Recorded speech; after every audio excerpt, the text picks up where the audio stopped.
Sejam bem-vindos, alunos da nossa Faculdade de Anicuns, da nossa disciplina de Direito Ambiental.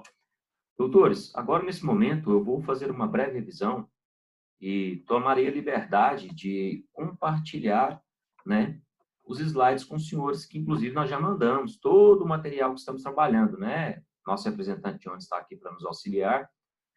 Nós mandamos todo o nosso material e qualquer dúvida pode se manifestar aqui por meio do chat, lembrando que essa aula está sendo gravada, bem como, né, se o colega quiser, pode chamar a atenção e habilitar a câmera. A nossa aula é para todos, tá? Os senhores poderão participar sem nenhum problema. Então, vamos lá. Lembrando que o nosso encontro está sendo gravado, né, doutores? E que, se for preciso, os colegas poderão ter acesso por meio do nosso canal do YouTube. E mandamos o endereço aí das nossas aulas para, né, sempre estamos mandando para o grupo nosso grupo da turma. Lembrando que o nosso grupo está online, né, das 8 às 23 horas, segunda a sexta.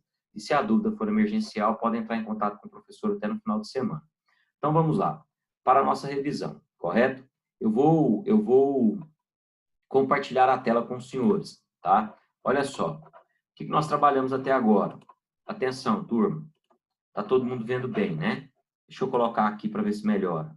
Não, vou sair. Vou deixar a tela dessa forma mesmo. Olha aqui, doutores. O que nós trabalhamos até agora? Nós trabalhamos a responsabilidade por danos ambientais, né? A tríplice penalização, que é a responsabilidade administrativa, civil e penal. Lembrando aí, olha o nosso slide, é revisão, tá, turma? É revisão. Depois eu vou para a nossa aula, sem nenhum problema. Lembrando, pessoal, vou admitir a colega Natália, que o artigo 225, parágrafo 3º da Constituição Federal, ele tratou da tríplice penalização, né? Que é aquela responsabilidade administrativa, civil e penal. Então, aquele, pessoa física ou jurídica, que cometer dano contra o meio ambiente, poderá ser responsabilizado administrativamente, civil, bem como penalmente, tá? Então, nós mostramos aí, né, o conceito de dano, bem como a tríplice penalização. Olha aí, a responsabilidade objetiva. Lembrando que a responsabilidade objetiva, ela independe da existência de culpa. Base legal, falamos na aula passada, estou revisando, por isso vou falar um pouco mais rápido. Base legal está no artigo 14, parágrafo 1º. O que diz a lei? Se obstar a aplicação das penalidades previstas neste artigo, é o poluidor obrigado, independentemente da existência de culpa. Olha aqui, doutores, se a minha atividade poluidora ou se a minha atividade empresarial, por exemplo, tem um nexo com um dano ambiental, a minha conduta tem um nexo, foi em decorrência da minha atividade que ocorreu o dano, eu sou obrigado a reparar esse dano independentemente da existência de culpa, o que configura a responsabilidade civil ou a responsabilidade objetiva. No nosso caso, tema da aula de hoje, responsabilidade civil ambiental, também, obviamente, será objetiva, né? Olha aí como nós falamos anteriormente. Penalização, por favor, coloquem os microfones no silencioso, meninos. Deixa eu abrir a tela aqui para detectar quem é que não está no silencioso. Vamos lá. Deixa eu ver aqui. Sejam todos bem-vindos. Deixa eu parar aqui com a apresentação só um minuto. Vamos lá. Fernando, Gustavo, já admitimos. Beleza. Peço a todos que fiquem com o microfone no seu silencioso. Qualquer dúvida, pode chamar aí, né? Sejam todos bem-vindos novamente. Pessoal, estou promovendo a revisão, tá? Que já está sendo gravado. Voltando aqui. Deixa eu ver. Vou colocar todo mundo no silencioso. Beleza. Vamos lá. Voltando, vou compartilhar a tela com os senhores aqui novamente. Olha só, meninos. Atenção.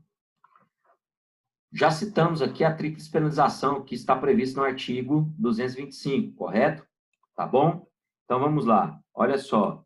Essa tríplice penalização nada mais é do que a responsabilidade administrativa, civil e penal. Professor, configura bis in idem? Não configura bis in idem, tá, turma? Eu posso sim responder por uma responsabilidade administrativa, que é, por exemplo, pagar uma multa, lembrando que essa multa tem início com R$50 vai até 50 milhões, bem como eu posso responder pelo crime ambiental, artigo 29, por exemplo, pena de detenção de 6 meses a 1 ano, matar, caçar, perseguir animal silvestre, e bem como ser obrigado a reparar o dano que eu causei, que é a responsabilidade civil. Olha aqui, as condutas e atividades consideradas lesivas ao meio ambiente sujeitarão os infratores, pessoas físicas ou jurídicas, as sanções penais e administrativas, independentemente da obrigação de reparar os danos. É o que configura a tríplice penalização.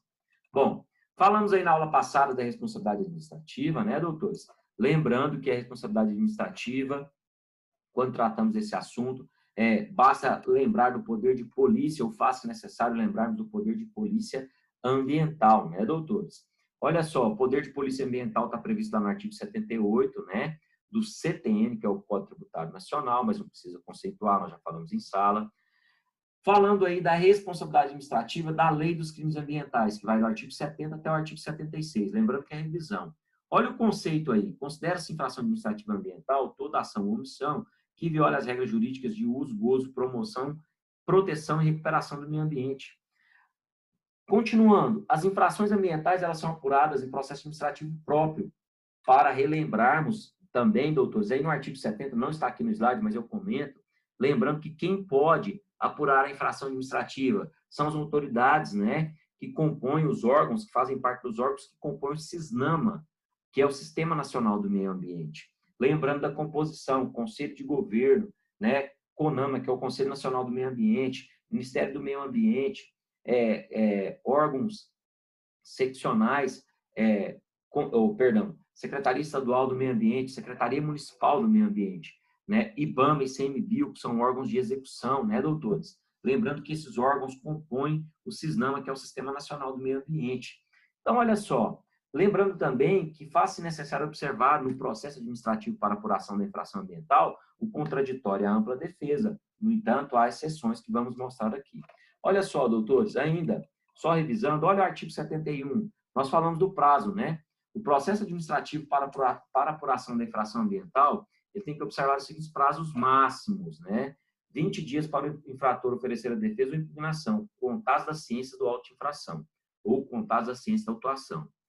30 dias para a autoridade competente julgar, apresentada ou não a defesa, né, doutores? Contados ou da lavratura, contado da lavratura do auto, apresentada ou não a defesa. Por quê? Se eu não apresentei defesa e o auto de infração possui vícios insanáveis, a autoridade competente, né, que está analisando, né, seja a Secretaria Municipal do Meio Ambiente, Secretaria Estadual do Meio Ambiente, IBAMA, ICMBio, né, Ministério do Meio Ambiente, o que acontece? Quando falamos dessa questão, essa autoridade que está analisando, ela será obrigatório, né, analisar dentro do prazo de 30 dias apresentado ou não a defesa. Depois eu tenho 20 dias para recorrer da decisão condenatória, né, doutores, na instância superior, e 5 dias para o pagamento, se não der certo, obviamente, contados da data do recebimento da infração. Então, olha só, doutores, lembrando da forma de memorização do artigo 71, 20, 30, 25. 20 dias para apresentar defesa, 30 dias para a autoridade competente julgar, 20 dias para recorrer, se não der certo, 5 dias para pagar.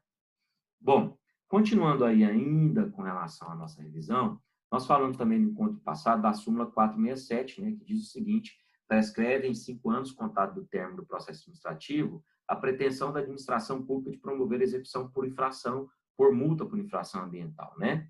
Então, olha só, falamos também do artigo 72.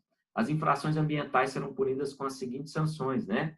Advertência, multa simples, multa diária, apreensão dos animais, produtos, né? Já deu o exemplo da pescaria. Se eu estou pescando sem a devida licença, pode apreender canoa e motor. Olha só, destruição e utilização de produtos, suspensão de venda de fabricação de produto, embargo de obra, demolição de obra, né, doutores? E suspensão parcial ou total de atividades. Turma, alguns doutrinadores, mostrando aqui, ó, essa parte que vocês estão acompanhando, eles defendem que eu preciso seguir essa sequência, advertência, multa simples, multa diária, não. Eu posso, inclusive, aplicar a demolição direta da obra. Olha aqui os casos de demolição direta da obra, ó. Tá aqui, ó. A demolição direta da obra é medida extrema em caso de irregularidade insanável, perigo à saúde pública ou de grave dano ambiental. É, sem dúvida, a mais forte das medidas. Mas ela é extrema, somente em casos, né, em último caso. Por exemplo, o artigo 79A da Lei dos Crimes Ambientais, que é a Lei 9.605 de 98, fala ou trata do termo de compromisso. Pode os órgãos que compõem o SISNAMA, que nós já citamos ainda há pouco, exemplo, IBAMA, ICMBio, Secretaria Estadual do Meio Ambiente, Secretaria Municipal do Meio Ambiente, celebrar termo de compromisso com força de título executivo extrajudicial. Para quê, turma? Atenção, turma. Serve para que possamos adequar a atividade e evitar a demolição da obra, tá? Só revisando. Voltando para o artigo 72, então. Até aí está tranquilo. Lembrando que as multas, né? Multa, ela tem início de R$50 e pode ir até 50 milhões de reais. Bom, suspensão, né? Em decorrência, se o estabelecimento não estiver agindo de acordo com as normas ambientais, pode-se aplicar a suspensão de venda e fabricação de produto, demolição de obra, embargo de obra, suspensão total ou parcial das atividades, mas nós já comentamos. Lembrando, turma, que é uma revisão, hein? Olha as sanções restritivas de direitos em decorrência da responsabilidade administrativa, tá, turma? Suspensão, cancelamento de licença, nós comentamos, perda ou restrição de incentivos e benefícios fiscais, perda ou suspensão de participação em índice de financiamento de estabelecimentos oficiais de crédito, contratar com o poder por um período de até 3 anos. Tá. Continuando ainda na nossa revisão, e os valores arrecadados vão para onde? Se a multa for aplicada, por exemplo, pelo Ministério do Meio ou pelo IBAMA, né? É uma multa que foi aplicada por uma autarquia, né? Que é o IBAMA e é federal, vai para o Fundo Nacional do Meio Ambiente. Se for a Secretaria Estadual do Meio Ambiente, vai para o Fundo Estadual do Meio Ambiente. E se for a Secretaria Estadual do Meio Ambiente, vai para o Fundo Municipal do Meio Ambiente, né, doutores? Então, olha só, turma. A multa, então, ela terá por base a unidade hectare, metro cúbico, quilograma ou outra medida pertinente. Está lá no artigo 74, tá, turma? Se o crime, né, ou perdão, se a infração administrativa for desmatamento irregular, sem a devida licença, ou com a licença em desacordo, esse desmatamento eu vou mensurar como? Com base em hectare. Se for extração de areia, com base em metro cúbico, e assim sucessivamente. E o valor da multa, artigo 75, tem início com 50 e vai até 50 milhões de reais. Continuando, as multas e demais penalidades serão aplicadas após o laudo técnico, falei na aula passada que é muito importante, né, doutores? Esse laudo técnico, ele vai mensurar, identificar a dimensão do dano. E é importante salientar que, atenção para quem vai exercer a advocacia, fica a dica, hein? O pagamento da multa imposta pelos estados, municípios, Distrito Federal ou territórios substitui a multa federal na mesma hipótese de incidência. Então, se eu paguei para o Estado, eu não sou obrigado a pagar novamente para a União. Não é a mesma coisa de tríplice penalização, não, tá, turma? Responsabilidade administrativa, civil e penal. Aqui é cobrar a multa na mesma hipótese de incidência. O Estado multou o professor Fabrício. Na outra semana, por causa do mesmo fato, a União multa também. Aí não pode, aí configura bis in idem. Por isso o artigo 76 é muito claro, tá certo? Agora, já terminamos a nossa revisão. Vou parar aqui a nossa disposição, né, da tela e vamos voltar aqui para a nossa conversa, né, doutores? Lembrando que está sendo gravado, né? Então, olha só, pessoal, continuando, qualquer dúvida manda aqui por meio, né, do nosso group chat, qualquer dúvida pode mandar, nós vamos conversando por aqui, né? Então, vamos lá, pessoal. Doutores, agora eu vou falar da responsabilidade civil. Atenção, hein? Já revisamos responsabilidade administrativa por dano ambiental, responsabilidade civil por dano ambiental. Ela é concretizada no cumprimento da obrigação de fazer ou de não fazer, no pagamento ou em condenação em dinheiro. Em geral, manifesta-se em atividade, obra, prevenção, reparação de um prejuízo ambiental. Tá? E a base legal para essa responsabilidade ou o princípio norteador da responsabilidade civil ambiental, né? Lembrando das nossas aulas dos princípios, José Lagares, né? Miguel Neto aí que está nos assistindo, doutores, aos poucos nós vamos citando os colegas. Princípio que vai nortear a responsabilidade civil, princípio do poluidor pagador, que ele é o fundamento para a responsabilidade civil, porque ele assegura o direito de indenização às vítimas, obriga aquele que gerou o dano, aquele, turma, pessoa física ou pessoa jurídica, aquele que gerou um dano ambiental será obrigado a reparar este dano, tá certo? Lembrando aí, doutores, rapidamente, né, do conceito de poluidor professor. Onde está esse conceito? Doutor que está fazendo a anotação, né? Está lá na Política Nacional do Meio Ambiente, que é a Lei 6938 de 1981. Olha o conceito aí, vou citar para os senhores. É a pessoa física ou jurídica de direito público ou privado, responsável direta ou indiretamente por atividade causadora de degradação ambiental. Este é o conceito legal, né, doutores? Que está lá no artigo 3º da Política Nacional do Meio Ambiente. E olha só, os danos ambientais, claro, também está no artigo 3º, inciso 5, né? São as águas interiores, superficiais, subterrâneos, os estuários, o mar territorial, solos, subsolos, elementos da biosfera, a fauna e a flora, né? Que compõem aí toda essa imensidão que a nossa Política Nacional do Meio Ambiente, que é a Lei 6938, vem resguardar.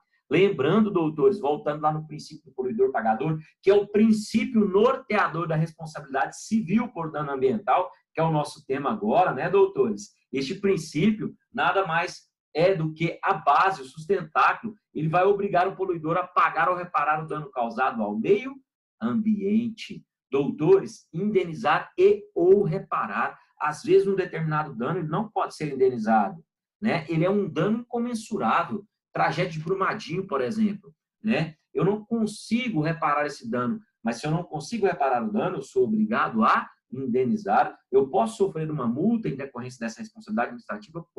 Eu posso responder pelo crime ambiental, já que citamos o caso Brumadinho, artigo 74, crime de poluição. Sim, inclusive com a pena de reclusão de até 5 anos, né? Que pode ser aplicada em dobro nos moldes do artigo 58, porque gerou mortes, né, doutores? Então, vamos lá. Eu posso sofrer uma multa de R$50 até 50 milhões, eu posso responder pelo crime ambiental, né? Pessoa física a ser apenado com a reclusão e ainda ser obrigado a reparar o dano, que configura a tríplice penalização. Mas continuando aí, doutores, então falamos da responsabilidade civil, falamos aí, é o tópico nosso, que o princípio do poluidor-pagador é a base, falamos do conceito, né, de meio ambiente, ou dos recursos ambientais, melhor dizendo, né? Falamos do conceito de poluidor, pessoa física ou jurídica, direito público ou direito privado, né? Que gera o dano ambiental. Falamos aí que a responsabilidade civil por dano ambiental será objetiva, tá certo? Olha só, quem está anotando, anotem, a responsabilidade civil por dano ambiental é objetiva, doutores. Artigo 14, parágrafo 1º da Política Nacional do Meio Ambiente. Então, vamos lá. Ele estabelece a responsabilidade de indenizar ou reparar os danos causados ao meio ambiente e a terceiros, independentemente da existência de culpa. Ou seja, esse encargo é considerado como responsabilidade objetiva, mas eu não vou deixar de lado o nexo causal. A culpa, sim, não independe da existência de culpa. Ah, não foi minha culpa, a chuva foi muito forte, rompeu a barragem da minha propriedade rural. Eu não posso ser obrigado a reparar o dano. Pode sim, porque a responsabilidade civil por dano ambiental é objetiva. Base legal, artigo 14, parágrafo 1º da Política Nacional do Meio Ambiente, que é a lei que é a lei 6938 de 1981, tá certo? Número 6938 de 1981. Base, artigo 14, parágrafo 1º da referida lei. A responsabilidade civil por dano ambiental é objetiva, independe da existência de culpa. Acompanharam, turma? A responsabilidade civil por dano ambiental é objetiva, independente ou independe da existência de culpa. Continuando aí, doutores. Então, olha só, eu citei o artigo 14, parágrafo 1º da Política Nacional do Meio Ambiente, mas outros dispositivos também tratam dessa responsabilidade objetiva. Por exemplo, na Política Nacional do Meio Ambiente, o artigo 14, né, fala da responsabilidade objetiva, bem como, né, artigo 14, inciso 7, que trata lá do conceito de poluidor pagador e usuário pagador, né, sendo obrigado aquele que gerou o dano a indenizar ou reparar os danos causados, né, independentemente da existência de culpa. Se eu gerei um dano ambiental, eu sou obrigado a recuperar o dano ambiental. Atenção, turma, porque a responsabilidade civil por dano ambiental ela será objetiva. Turma, artigo 927, parágrafo 1 do Código Civil também fala, né, da responsabilidade objetiva. Artigo 21, que nós já trabalhamos, que fala da responsabilidade exclusiva da Constituição Federal. Inciso 23, a linha D. Pessoal, aquele que gerar dano nuclear. Quando falamos de dano nuclear, independentemente da existência de culpa, eu sou obrigado a reparar. A própria Constituição apresenta essa responsabilidade civil objetiva no caso de danos nucleares. Então, foi só para explanar para os senhores, né? Código Civil, Constituição Federal, dentre outros dispositivos, também falam dessa responsabilidade civil objetiva. Então, olha só, essa responsabilidade civil objetiva, ela afasta a investigação da culpa, replicando aqui o professor Edson Milaré. Ela afasta a investigação da culpa, mas não prescinde do nexo causal. Ela não deixa de lado o nexo causal. O nexo de causalidade é primordial. Se a atividade, né, a minha atividade empresarial gerou um dano ambiental, é necessário, sim, eu estabelecer o nexo de causalidade. Exemplo, artigo 38, parágrafo 4º da Lei 12.651 de 2012, que é o Código Florestal Brasileiro.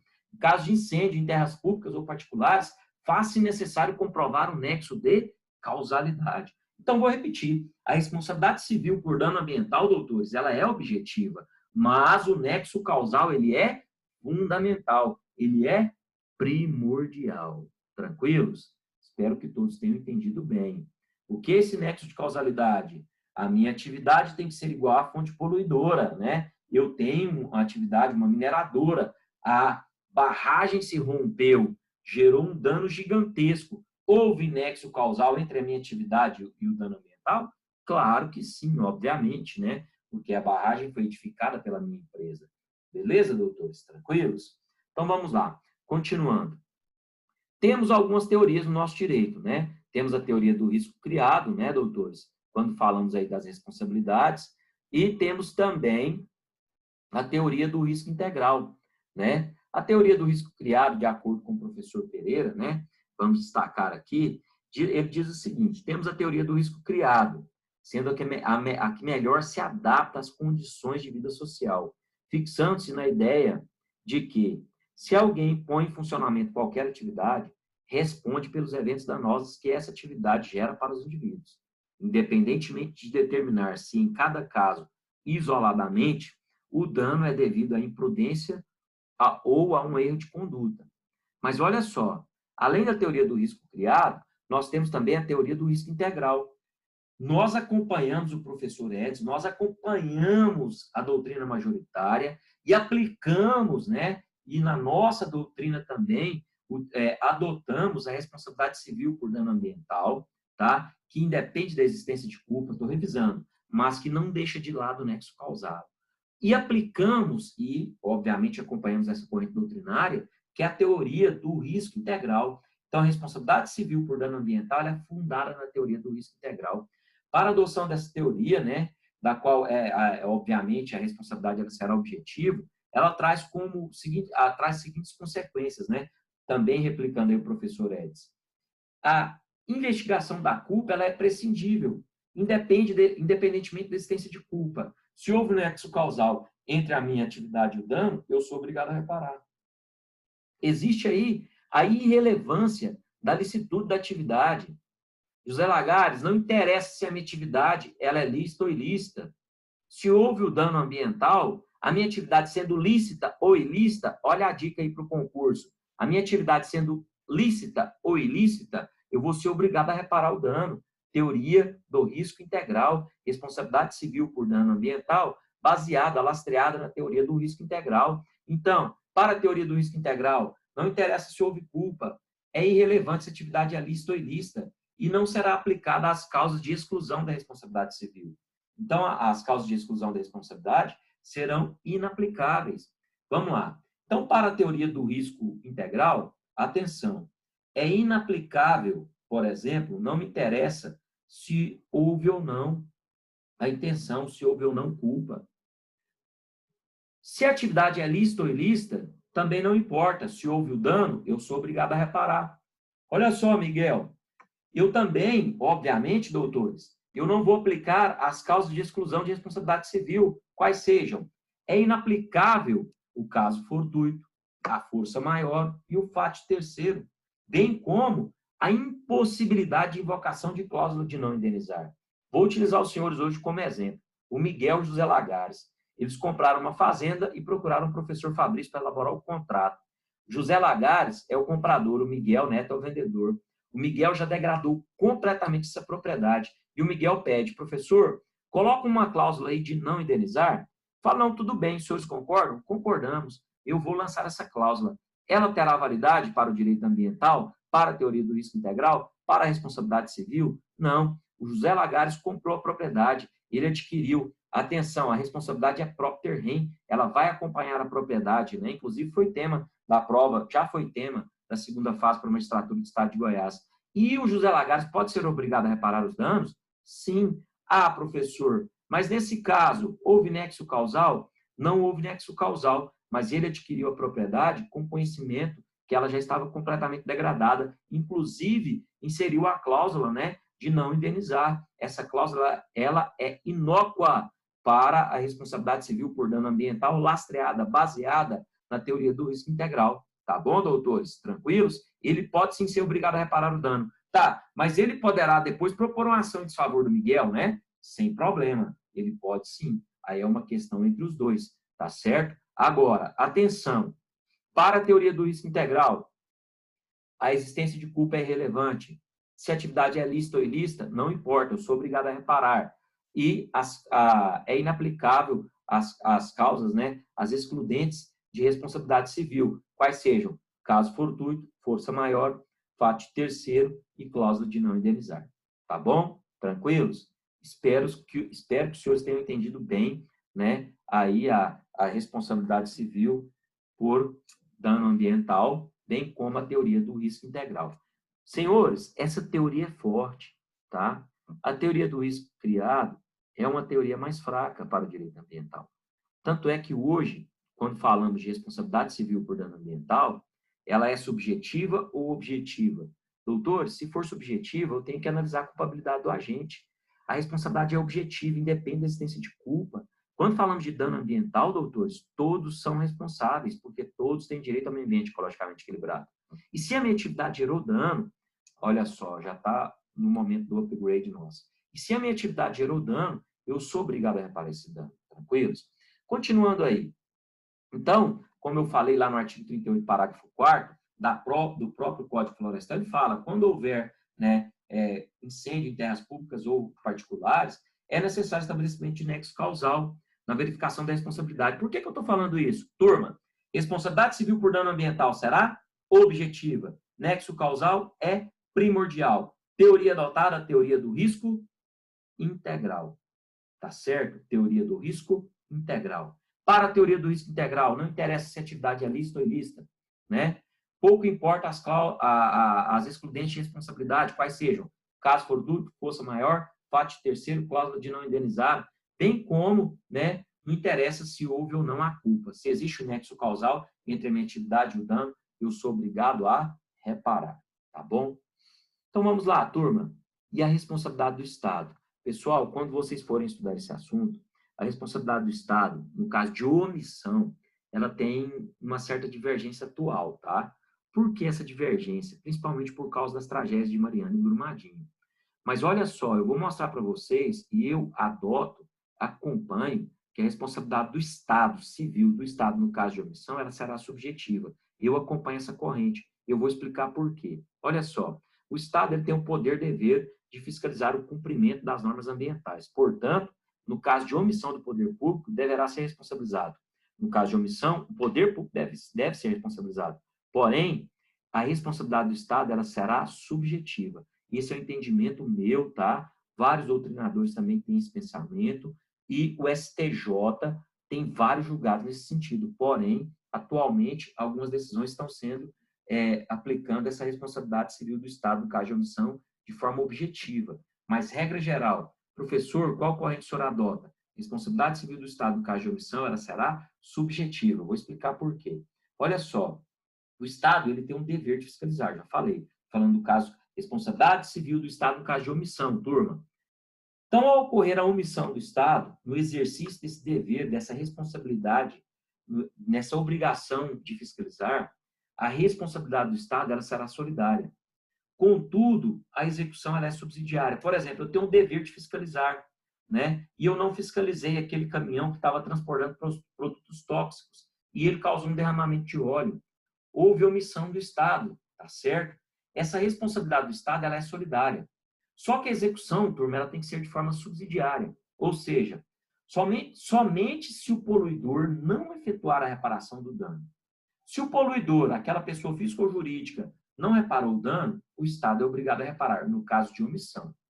Olha só, portanto, Atenção, o Estado, pessoal, ele será acionado apenas no caso de impossibilidade do poluidor de cumprir a obrigação de reparar. Todo mundo acompanhou até agora? Tranquilos? Olha só. Então, essa responsabilidade civil do Estado, eu acompanho a corrente que ela é subjetiva, mesmo se tratando de responsabilidade por dano ao meio ambiente. Uma vez que, atenção, a ilicitude no comportamento omissivo, ela é aferida sob a perspectiva que deveria o Estado ter agido conforme estabelece a lei.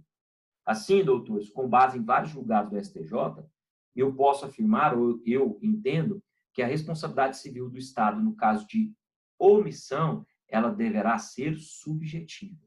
Olha só, turma, por que eu falo nesse sentido? A responsabilidade, a obrigação de reparar o dano é daquele que, nesse caso, da omissão. Quem gerou o dano foi a empresa poluidora que derramou o produto tóxico, foi o caminhão. Vamos lá.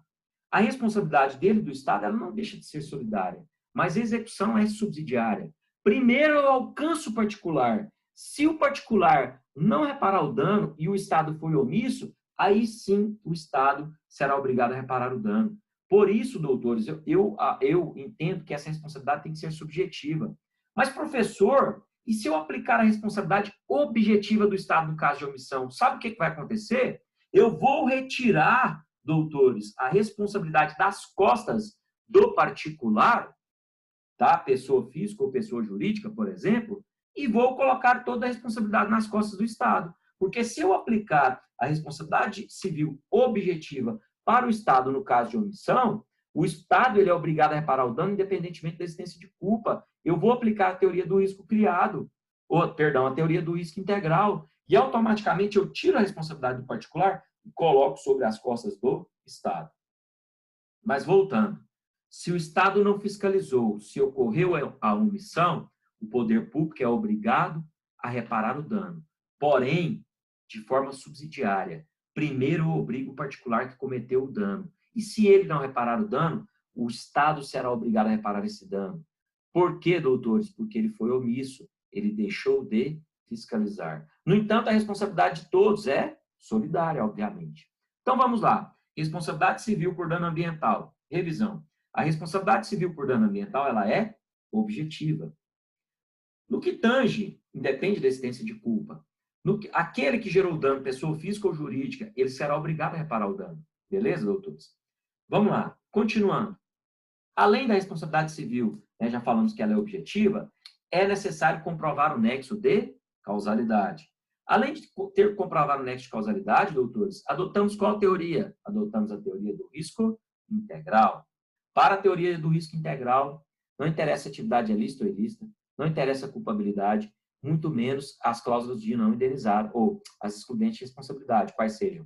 Caso fortuito fosse maior, fato de terceiro ou cláusula de não indenizar. Se houve o dano, eu sou obrigado a reparar o dano. E a responsabilidade do Estado, só revisando no caso de omissão. Atenção, a responsabilidade ela não deixa de ser solidária, só que a forma de execução é subsidiária. O Estado não fiscalizou, porém o particular cometeu o dano.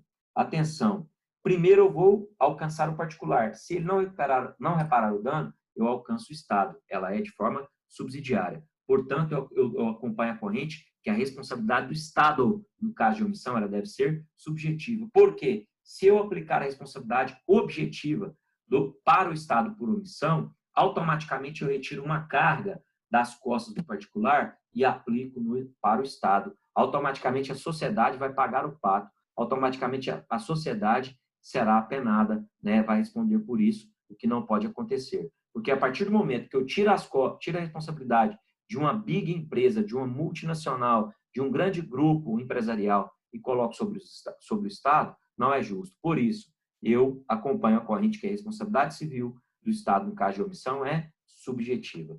Então, olha só, doutores, com relação à responsabilidade civil, regra geral que nós precisamos saber é isso.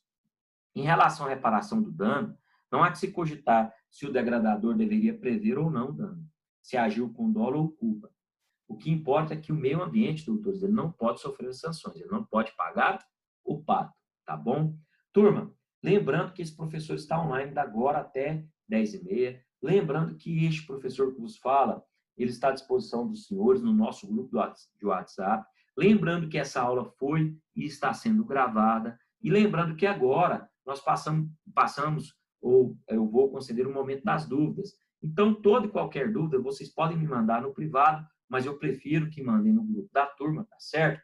E a aula de hoje foi gravada e eu vou disponibilizar para os senhores. Quero ver qual foi a pergunta aqui no chat. Acompanhe o entendimento da responsabilidade subjetiva em caso de omissão. Osmar Ferreira, muito bom, doutor. Eu também entendo dessa forma, tá? A nossa colega Gabriela está entrando, mas infelizmente nosso tempo está acabando. Doutores, esse momento final agora eu reservo para as dúvidas, tá bom? Acabando a nossa transmissão, eu reinicio a reunião, porém não será gravada, para que possamos sanar todas as dúvidas. Quem possuir dúvidas, pode me chamar. Quem não possuir dúvidas, não precisa nem entrar para a nossa reunião. Em suma, revisamos responsabilidade administrativa e falamos da responsabilidade civil. Próxima aula, eu vou revisar a responsabilidade administrativa e a responsabilidade civil e falo da responsabilidade penal por dano ambiental. No mais, fiquem com Deus. Muito obrigado. Estou à disposição dos senhores. Vou terminar a gravação e vou reiniciar a nossa reunião. Porém, para sanar dúvidas, tá bom? Tranquilos? Sossegados? Tchau, fiquem com Deus. Estou com saudade. Tomara que possamos voltar o mais breve possível, né? E que Deus nos abençoe, tá bom? Um forte abraço, turma. Muito obrigado.